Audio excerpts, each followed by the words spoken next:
आज आम पणस तरकारी जमीन इचड़ तरकारी बनैबा। बर्तमान ये आम सब सरंजाम रेडी कर दीचु। बिलाती काटे दिखाई पणस को आलू को टे सीझे टे अधिक सीझे आमर पिज मु अलरेडी कढ़ार पकई ये मगज टे पकाई सहित अदा रसुण बटाई आ मसला सब ये अच्छी धीरे धीरे आम आपको पिज घाटा। बर्तमान आम बिलाती अदा रसुण ये सब पकई भल भाव लो फ्लेम टे ना तले लगिज।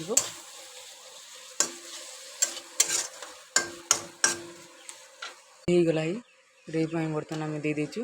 देख के सुंदर ग्रेवी होपर खाली यही पणस सीझा अच्छी से पकई दि भला। बर्तमान आम पणस दे देचे कि भाव ग्रेवी देख ग्रेवी वाला पणस